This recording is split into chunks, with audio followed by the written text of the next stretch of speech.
They got the number 1 overall pick. We all expect them to take Fernando Mendoza. So a lot of the questions today were about Mendoza in a roundabout way because the Raiders haven't been ready to come out and say what they're doing with that top pick just yet. Obviously, it's still very early in the process.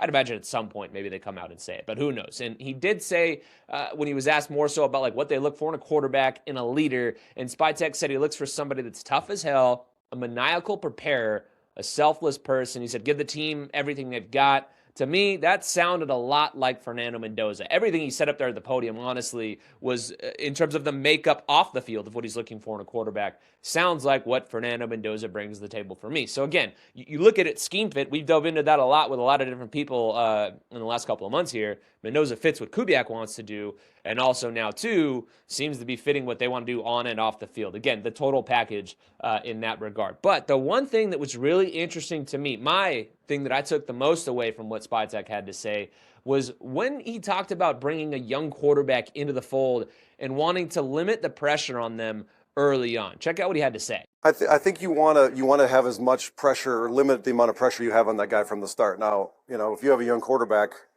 I'm not necessarily in favor of running him out there right away either. So, another quality player that can play the quarterback position, if you have a young quarterback, and obviously a great offensive line, a run game, all the things that can like limit his chances to really get killed, and a great defense too, because if he doesn't feel like he's got to go out there and score 35 points every week, I think that's helpful.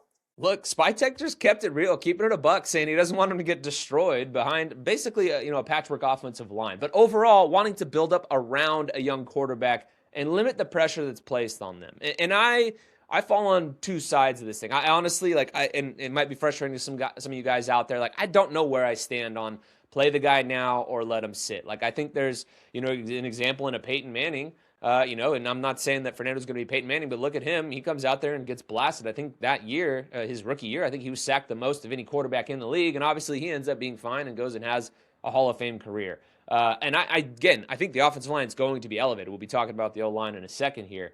But I like throwing a guy out there and letting him get out there and work, because also too, I think Mendoza, I'm not a scout, but I know what my eyes have seen. I've played football in college and everything, been around the game for a long time. What I see is a guy that to me looks ready to go. Another one of those high floor guys. When you hear people talk about a high floor, it's not like a project guy that needs time to get ready. So I think you throw him out there. But again, Spytek, not super in favor of throwing a guy out there right out of the jump. Wants to be able to build the team out a little bit around him, let him maybe learn from a vet. Who knows? Obviously, there's some word out there that the Falcons are going to be releasing Kirk Cousins. That's a guy that does have experience with a Clint Kubiak. Would he want to come into a situation like this? What would it command money-wise? Do you end up in a similar situation like Atlanta was, where they pay this dude all this money, and then obviously, now you get a quarterback that you draft in the first round, and this is a different situation when it's number 1 overall. So there's just a lot that gets thrown into the mix with all of that. Again, so I am of the belief that you draft a kid number 1 overall,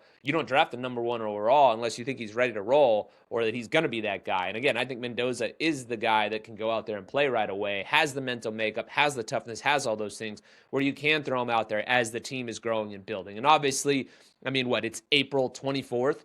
Not April 24th, February 24th. I'm already getting ahead of myself. February 24th, as we tape this podcast. There's still a lot to happen until draft night, then obviously until the start of the season, and we got to see what Mendoza could do in training camp. And obviously Clint Kubiak and his staff will make the decision if he's ready or not.